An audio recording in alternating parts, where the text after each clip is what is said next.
Hello friends, welcome back to our channel. So ఈరోజు ఒక మంచి రెసిపీ అయితే మీతో షేర్ చేయబోతున్నాను. బ్రేక్ఫాస్ట్లో అయినా, లంచ్లో అయినా, డిన్నర్లో అయినా, ఇందులో అయినా చేసుకోవచ్చండి. సో ఇక్కడ ముందుగా ఒక కడాయి పెట్టేసుకోవాలి. అందులో 1½ టేబుల్ స్పూన్ ఆయిల్ వేసుకోవాలి. ఆయిల్ కొద్దిగా హీట్ అయిన తర్వాత ఇందులో జీలకర్ర ఒక ½ టీ స్పూన్, అలాగే ఒక ఆనియన్ అండి, అలాగే ఒక 3 పచ్చిమిర్చి. ఇందులోనే కొద్దిగా కరివేపాకు కూడా వేసేసుకోవాలి.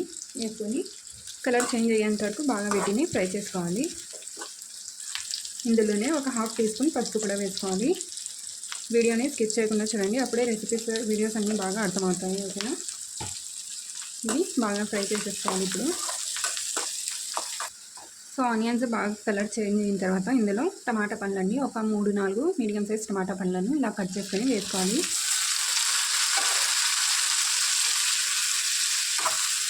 టమాటాలను బాగా మెత్తగా మగ్గించుకోవాలి. ఇందులో ఉప్పు వేస్తే టమాటాలు తొందరగా వేగిపోతాయి.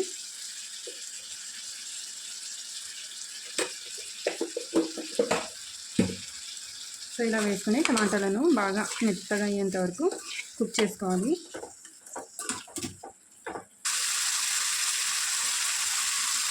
సో టమాటాలు సగం కుక్ అయిన తర్వాత ఇందులోనే కొద్దిగా మెంతం కూర, అలాగే కొద్దిగా కొత్తిమీర కూడా వేసేసుకోవాలి. దీనివల్ల ఫ్లేవర్ చాలా బాగుంటుందండి.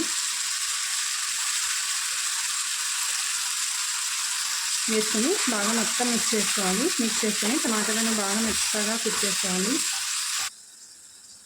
సో చూసారు కదా, టమాటాలు బాగా మెత్తగా వేగిపోయాయి, అలాగే ఆయిల్ కూడా రిలీజ్ అవుతుంది. ఇప్పుడు ఇందులో కారం పొడి వేసుకోవాలి. ఇక్కడ ఒక ½ టీ స్పూన్ కారం పొడి వేస్తున్నానండి. మీరు మీ ఎంత స్పైసీగా తింటారో దాని అకార్డింగ్ వేసుకోండి. వేసి ఒకసారి బాగా మిక్స్ చేసుకోవాలి. ఫ్లేమ్ని లో ఫ్లేమ్లోనే పెట్టుకోవాలండి. ఇలా మిక్స్ చేసుకొని ఇందులో ఎగ్స్ బ్రేక్ చేసి వేసుకోవాలి.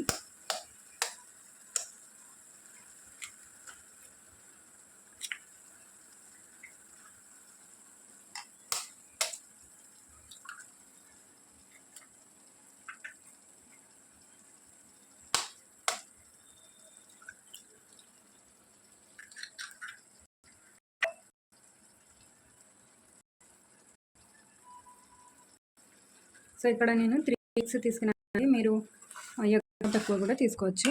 వేసుకొని కొద్దిగా లైట్గా ఇలా మిక్స్ చేసుకొని ఇంకా ఒక 2-3 మినిట్స్ అలాగే పెట్టేయాలి. సో ఇలా 1-2 మినిట్స్ తర్వాత మిక్స్ చేసుకుందాం.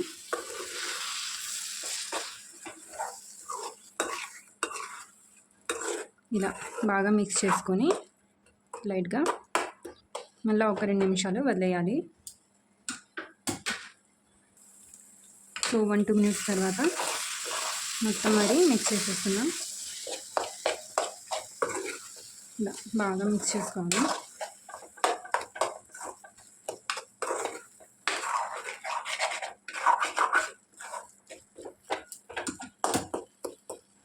ఇందులో ఒక ½ టీ స్పూన్ వరకు గరం మసాలా వేసేసుకున్నాం.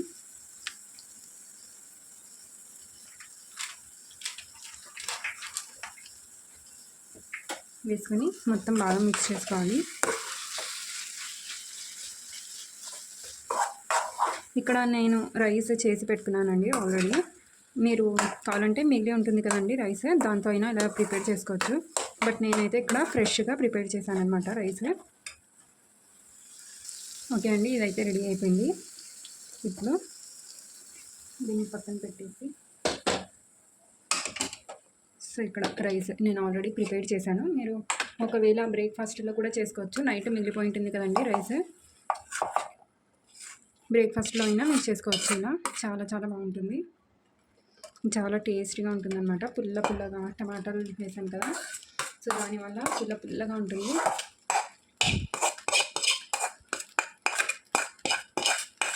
ఇలా మొత్తం వేసేసి ఒకసారి బాగా మొత్తం రైస్ మొత్తం మిక్స్ చేసుకోవాలి. సో ఇలా మొత్తం బాగా మిక్స్ చేసుకొని ఒక 5 మినిట్స్ కవర్ చేసి లో ఫ్లేమ్లో పెట్టేసుకోవాలి. 5 మినిట్స్ తర్వాత ఆఫ్ చేస్తే రెడీ అయిపోతుంది. ఓకే అండి, రెసిపీ చూసారు కదా. సో రెసిపీ నచ్చినట్లయితే, యూస్ఫుల్ అనిపిస్తే కనుక తప్పకుండా ఒక లైక్ అయితే చేసుకోండి, సరేనా. సో నెక్స్ట్ వీడియోలో మళ్ళీ కలుద్దాం.